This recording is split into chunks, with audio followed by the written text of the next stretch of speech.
आप एक land grabber हैं, आपके पास एक बहुत बड़ा एरिया था, आपने उसमें से थोड़ी सी ज़मीन एक गरीब इंसान को दे दी। उस गरीब इंसान ने जितना भी पैसा था वो लगा के वहाँ पे एक दुकान बना ली, जिससे वो अपना कारोबार चला रहा है। अब जो है वो दुकान भी जो है वो उस पीले पंजे के कब्जे में आ रही है, तो इसमें गरीब की गलती कहाँ है? भैया जी, हमारे पास उसके पूरे कागज, हमने 66 लाख रुपए की जगह खरीदी है, उसका हमारे पास मलकाना हक है, हमारे पास उसका पूरा कागजात है, हमारे पास नक्शाबाज है। बीजेपी का ऑफिस है पुंछ का, वो भी स्टेट लैंड पे। मैं इसको लैंड याद करता हूँ। ऑर्डर है ये एलजी साहब की जानिब से बिल्कुल नहीं है। अभी आप कह रहे हो एलजी साहब नहीं करेंगे, एलजी साहब पे विश्वास करना चाहिए, स्टेटमेंट चेंज क्यों हो रही है? कि ही बीजेपी पार्टी के सीनियर लीडर हैं हारून चौधरी जी, वो तो कहते हैं चीफ सेक्रेटरी का दिमाग खराब है, इस तरह का ऑर्डर निकलना गलत। भैया जी, वो उनकी अपनी पर्सनल राय हो सकती है, वो भी तो बीजेपी से ताल्लुक रखते हैं। देखो, अगर मैं यहाँ पर अपने लेवल पर कुछ बोलता हूँ तो उसका बीजेपी के साथ कोई पार्टी के स्पोक पर्सन है। मैं आपसे जानना चाहूंगा आपकी पार्टी के लोग क्यों नहीं मुत्तफिक? मेंबर पार्लियामेंट गुलाम अली खटाना के लोगों को सेटिस्फाई किया, तो वो लोगों के नुमाइंदे हैं ना, उन्होंने लोगों के साथ खड़ा होना चाहिए ना। लोग तब भी सेटिस्फाई नहीं हुए, लोगों ने 3 दिन बठिंडी फिर बंद कर दी। बात कर सकते हैं, आप पब्लिक को आश्वासन दिला सकते हैं, अब पब्लिक आपसे कैसे संतुष्ट हो जहां आपकी पार्टी के अपने लीडर संतुष्ट नहीं है? नहीं, पब्लिक संतुष्ट है, मैं आपको बता रहा हूँ, मेरी बात मान लो ना। तो ऐसा नहीं है कि गरीब आदमी के साथ कोई छेड़ेगा। मानना या ना मानना मायने नहीं रखता, मायना लोगों का और आपकी लीडरशिप का है। आपकी लीडरशिप नहीं मान रही है, लीडरशिप को कैसे? आपने एक आदमी की बात को पकड़ कर ले लिया ना, मैं उसका मतलब एक अगर होता ग्राउंड लेवल के लीडर, वो स्टेट के प्रेसिडेंट रह चुके हैं। निर्मल सिंह की बात करें, कविंदर गुप्ता जी का, इन 2 लोगों का बार बार जो है बाकी दीगर पॉलिटिकल पार्टीज नाम लेती हैं, वो कहते हैं इनका नाम क्यों नहीं आ रहा? जो भी डीसी, जो भी तहसीलदार, जो भी नायब तहसीलदार यहाँ किसी को बचाने की कोशिश करेगा, वो उसको नौकरी से जाएगा।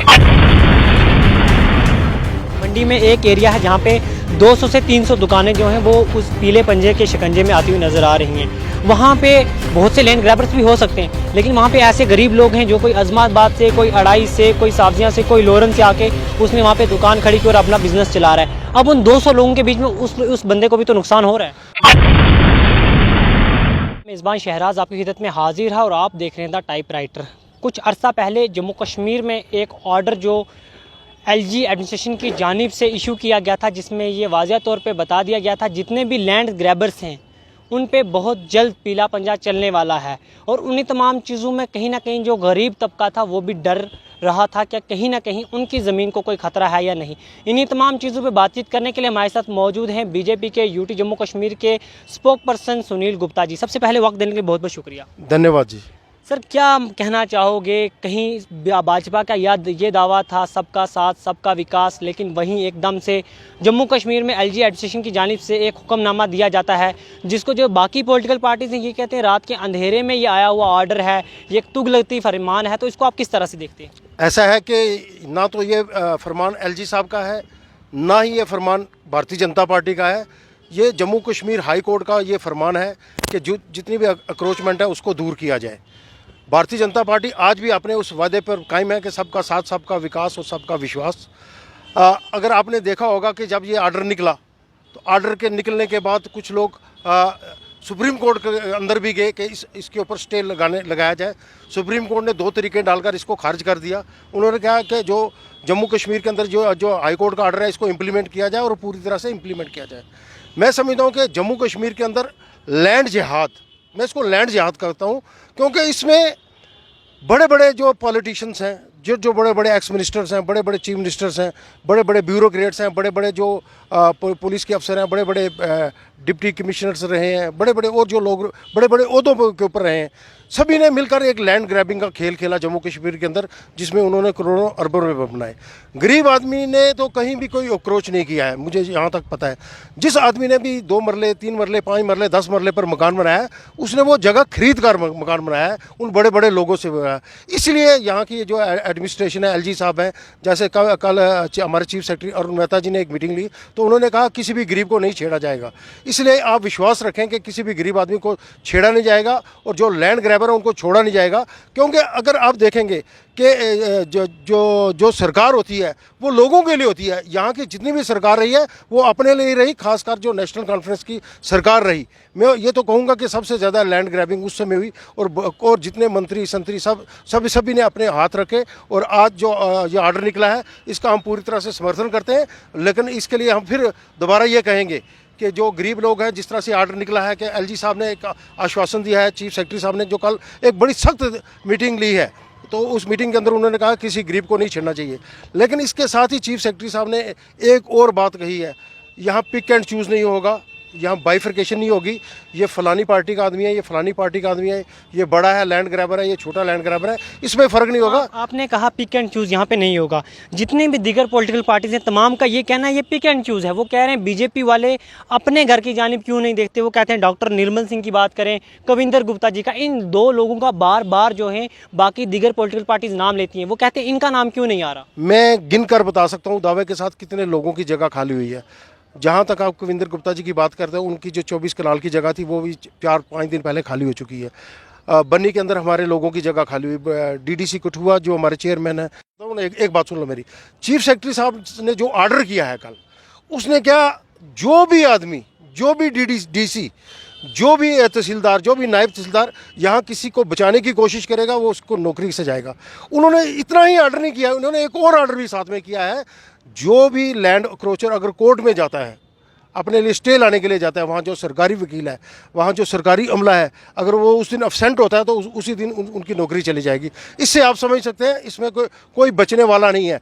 जो विरोध हफ्ता पहले था, एक हफ्ता पहले जो लोग विरोध करते थे, भाजपा का विरोध करते थे फलाना, आज देखा होगा आप आपने आस्ता ख़त्म हो गया, क्योंकि सबको लगने लगा है कि ये जो डंडा है ये सबके ऊपर चलेगा।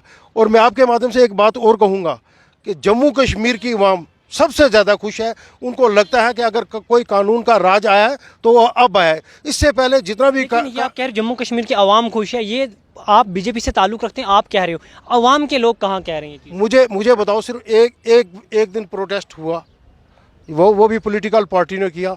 मैं लोगों के बीच में जाता हूं, मैं इसलिए आपको बता रहा हूं, लोगों का ये कहना है कि ये पहली दफ़ा जो कानून का डंडा है वो बड़े लोगों के ऊपर चला है, नहीं तो हमेशा गरीब को कुचला जाता था, गरीब को दबाया जाता था, गरीब की जगह ली। इसमें गरीब नहीं मारा जा रहा, नहीं मारा जा रहा, तो वो तो क्लियर हो गया। मैं आपसे एक चीज़ समझने की कोशिश करूंगा। फॉर एग्जांपल, आप एक लैंड ग्रैबर हैं, आपके पास एक बहुत बड़ा एरिया था, आपने उसमें से थोड़ी सी ज़मीन एक गरीब इंसान को दे दी। उस गरीब इंसान ने जितना भी पैसा था वो लगा के वहाँ पर एक दुकान बना ली, जिससे वो अपना कारोबार चला रहा है। अब जो है वो दुकान भी जो है वो उस पीले पंजे के कब्जे में आ रही है, तो इसमें गरीब की गलती कहाँ है? नहीं है ना, हम तो ये पहले दिन से डिमांड कर रहे हैं कि गरीब की इसमें कोई गलती नहीं है। गरीब का संरक्षण किया जाएगा, गरीब का पालन पोषण किया जाएगा। जो मैं आपको बताता हूँ, जम्मू की बात तो हम नहीं करेंगे, हम पुंछ की बात करेंगे। जब मिलिटेंसी पीक पर आई, लोगों ने अपना अपने आप को बचाने के लिए, अपने बाल बच्चों को बचाने के लिए मिलिटेंसी से शहर की तरफ आए। जिसको जितनी जगह मिली, 1 मरला मिली, 2 मरली मिली, कौन सी जगह मिली, उस समय तो सिस्टम ही ऐसा था कि पटवारी भी उसका फर्द काट कर दे देते थे सर। उसमें गरीब का तो कोई दोष नहीं है, हम तो ये मानने के लिए तैयार हैं।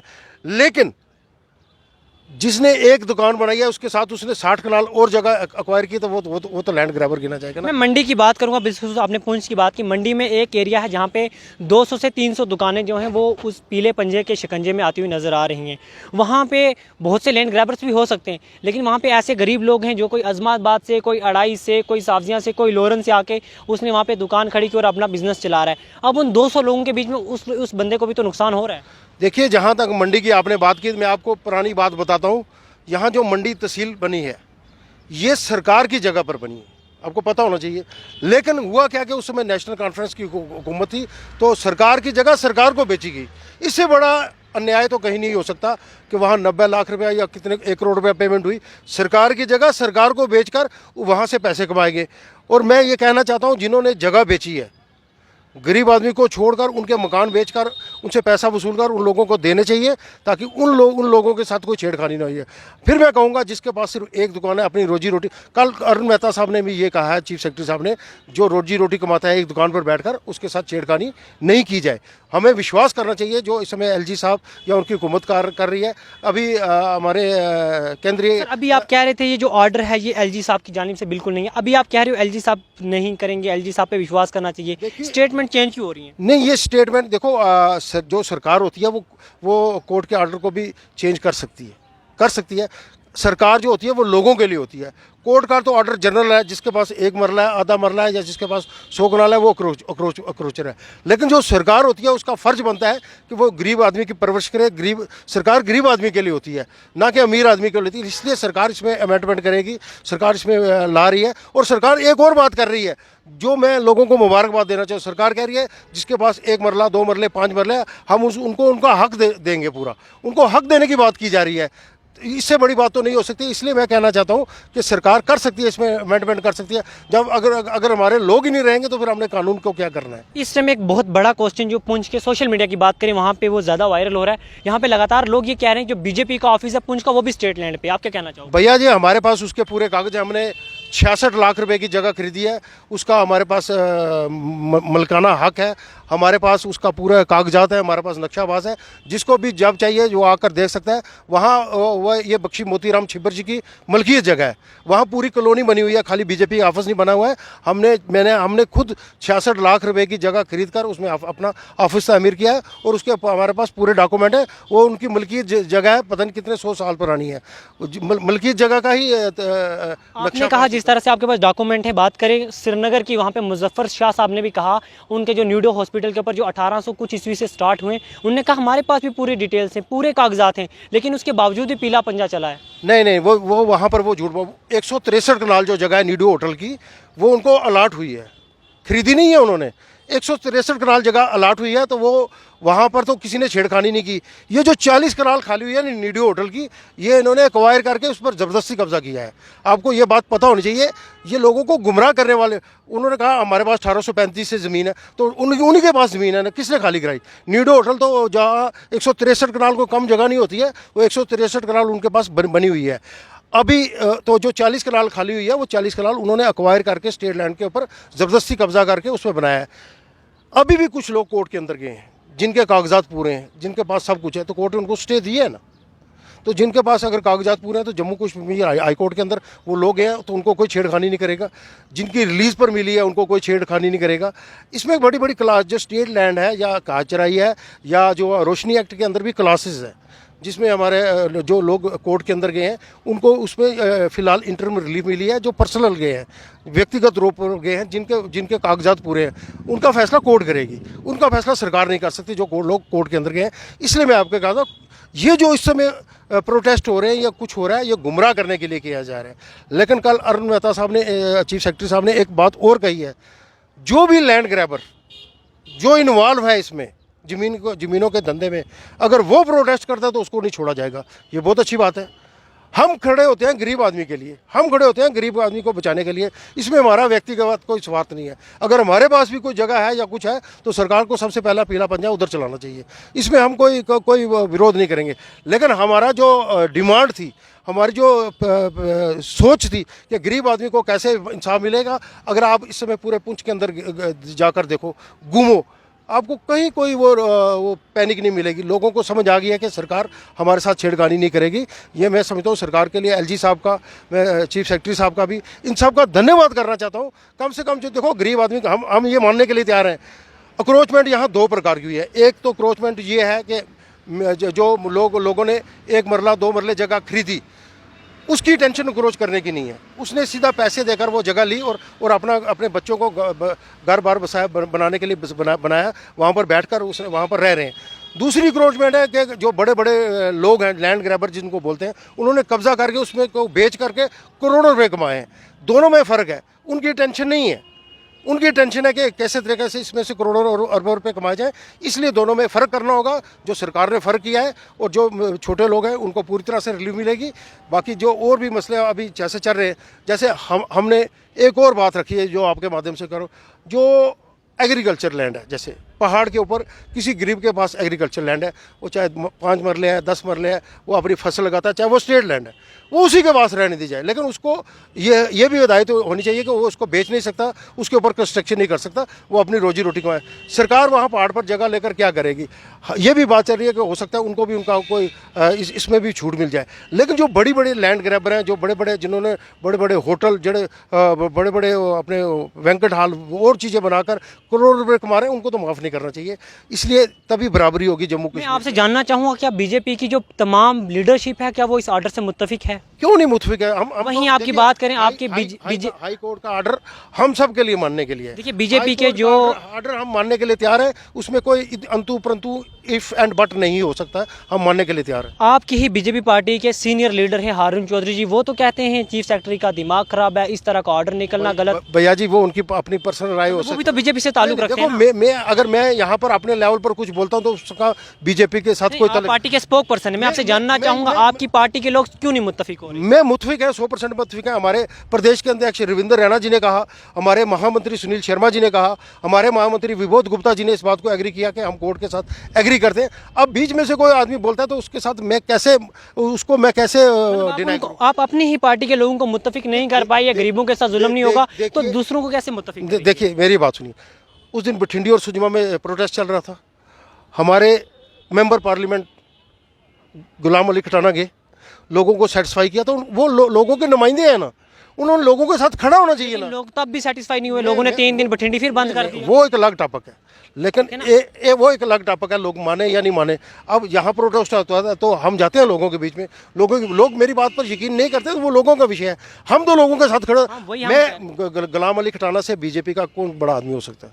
कोई नहीं हो सकता। मेंबर पार्लियामेंट एक बहुत बड़ी ताकत होती है और इलेक्टेड रिप्रेजेंटेटिव है, अगर वो लोगों के साथ खड़े होते हैं। और उन्होंने भी कहा कि हम उसके बाद वो केंद्रीय गृह मंत्री जी के साथ मिले, लोगों की बात की। हम बात कर सकते हैं, बीजेपी पार्टी बात भी नहीं कर सकती, हम बात करेंगे लोगों की। सवाल वही है, देखिए आप बात कर सकते हैं, आप पब्लिक को आश्वासन दिला सकते हैं, अब पब्लिक आपसे कैसे संतुष्ट हो जहां आपकी पार्टी के अपने लीडर संतुष्ट नहीं है? नहीं, पब्लिक संतुष्ट है। मैं आपको बता रहा हूँ, मैं पुंछ की बात करूंगा, मैं रजौरी की बात करूंगा।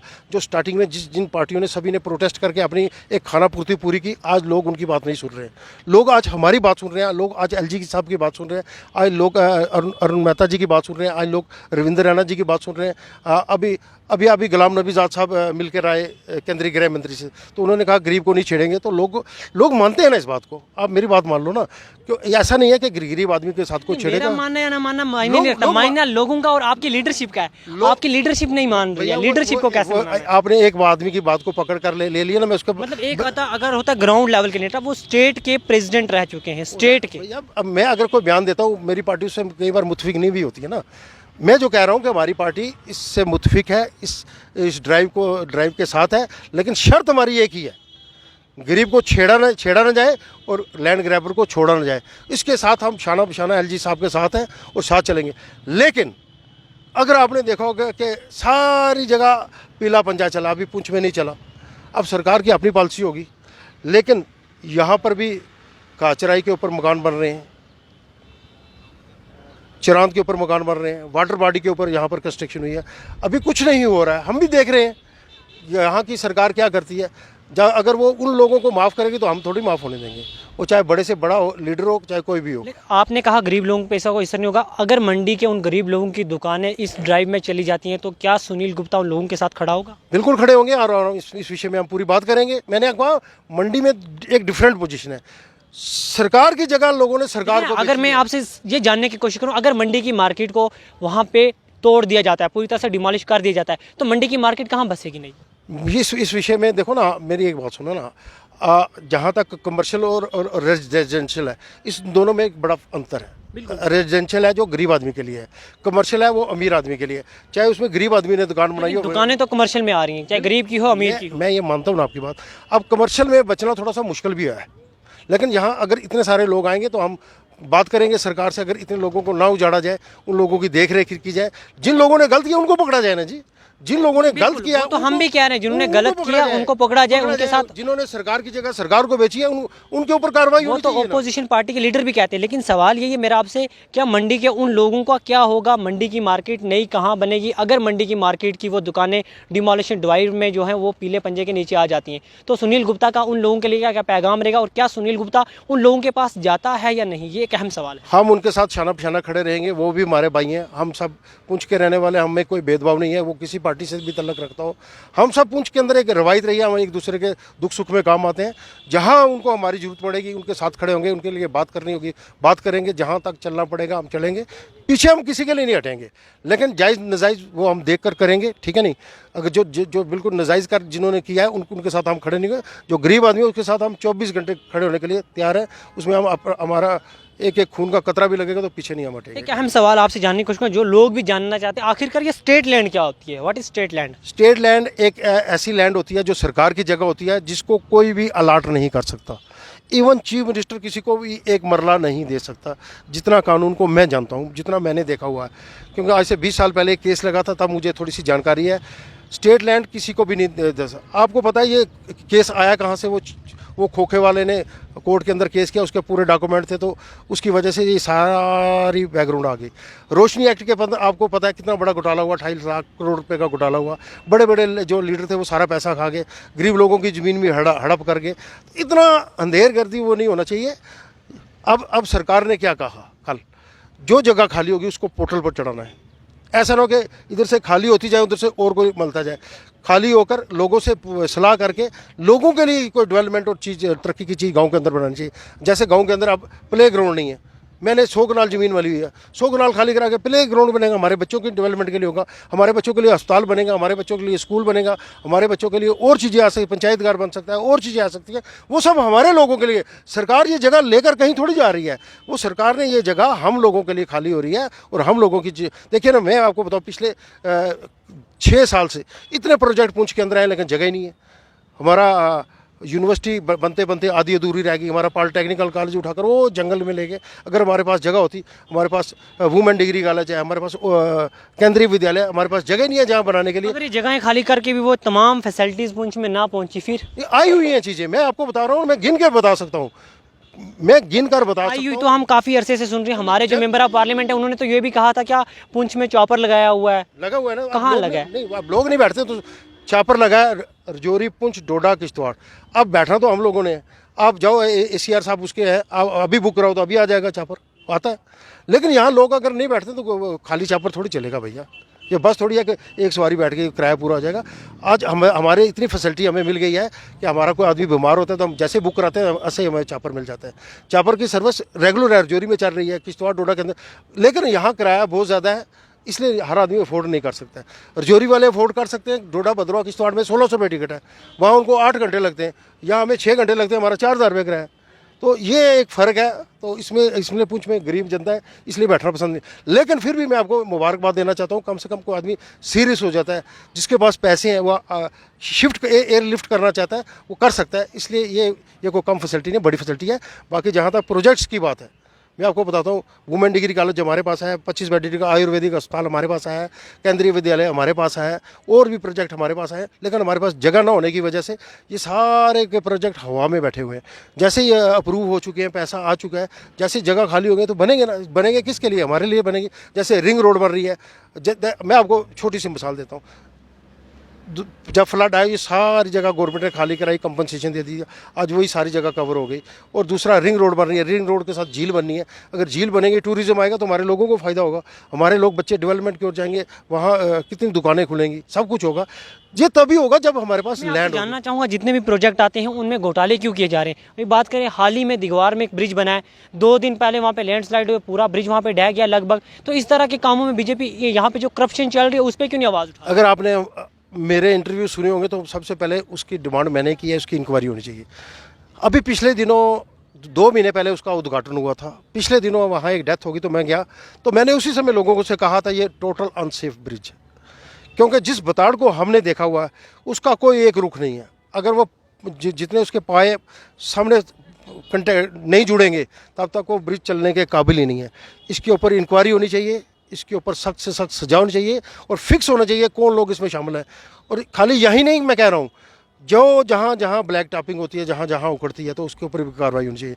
करप्शन यहाँ पर भी होगी, उसके लिए आप पूंछ का मीडिया कोई भी आप आवाज़ उठा लो, हम हर समय आवाज़ उठाते हैं। करप्शन हमें बर्दाश्त नहीं है, बाकी सब कुछ हम बर्दाश्त कर सकते हैं। जम्मू कश्मीर के अंदर करप्शन फ्री होगा तो गरीब लोगों को रिलीफ मिलती है। जैसे पंचायती डिपार्टमेंट है, इसके लिए भी हम आवाज़ उठाते हैं। गरीब आदमी का मकान मिलता नहीं है, अमीर आदमी को मिलता है, कौन आवाज़ उठाता है? हम उठाते हैं। जैसे अब जैसे जियो टैग हो गया जो लेबर का काम करती है, वहाँ PRI वो उसका विरोध करते हैं। वो क्यों विरोध करते हो भाई? जब गरीब आदमी लेबर का काम अगर करेगी, वो जियो टैग करेगी, तो उसको दिहाड़ी मिलेगी। पहले तो गोलमोल होता था, अब गोलमोल बंद हो रहा है, तो इसलिए लोगों को परेशानी हो रही है। इसलिए करप्शन खत्म होनी चाहिए। मैं समझता हूँ कि 70% 80% करप्शन खत्म हुई है, अभी 30% करप्शन अभी भी है। जो ऑनलाइन हो गया वहाँ तक तो ठीक है, जो नहीं हुआ है वहाँ अभी भी करप्शन बहुत ज़ोरों के ऊपर है। इसको डिनाई करने में मैं कोई अपनी वो नहीं कहूँगा कि करप्शन ज़ोरों पर है। इसको ख़त्म करना चाहिए ताकि जो गरीब लोग हैं, जैसे अब हम एक नकल लेते हैं अपने ज़मीन की, अब अपने मोबाइल से ले सकते हैं। गरीब आदमी को फ़ायदा ही हुआ ना किसी पटवारी गिरदावर के पीछे चलने में। लेकिन मैंने हर बार कहा है कि जिन पटवारी और गिरदावरों ने इन स्टेट लैंड के, इन काचराई के, चिरांद के, वाटर बॉडी के फर्द काट कर दिए हैं, इनके ऊपर तो कार्रवाई होनी चाहिए। क्यों नहीं होनी चाहिए? आज परेशान कौन है? गरीब आदमी, वो पैसा खाकर सारे घर बैठे हुए, चाहे वो रिटायर हो गए, चाहे वो कोई भी है। इन सब के ऊपर सख्त से सख्त कार्रवाई होनी चाहिए ताकि लोगों को लगे कि आज इंसाफ का राज हुआ है, लोगों को इंसाफ मिल रहा है। बहुत बहुत शुक्रिया नाजरीन। ये थे हमारे साथ बीजेपी के जम्मू कश्मीर यूटी के स्पोक पर्सन सुनील गुप्ता जी। एक बार फिर से हम इनका शुक्रिया अदा करते हैं, इन्होंने अपना कीमती समय निकाला और जितने भी तमाम मुद्दे थे, लेके डिस्ट्रिक्ट पुंछ की बात करें या जम्मू कश्मीर की बात करें, उन तमाम चीज़ों पर बातचीत की। उम्मीद है जो इन्होंने बातें बोली है तमाम ग्राउंड पर भी इंप्लीमेंट होगी और नेक्स्ट टाइम जब भी हमें कोई करप्शन का मामला देखने को मिलेगा और बाकी दीगर कहीं किसी गरीब पर कोई जुल्म होता मिलेगा, तो उस वक्त सुनील गुप्ता जी हैं गरीब के साथ खड़े होंगे। अगर ना साथ खड़े हुए तब भी हम आपके सामने वो चीज़ें भी लाएंगे, जब साथ होंगे वो चीज़ें भी लाएंगे। बने टाइपराइटर पे। खुदा हाफिज़।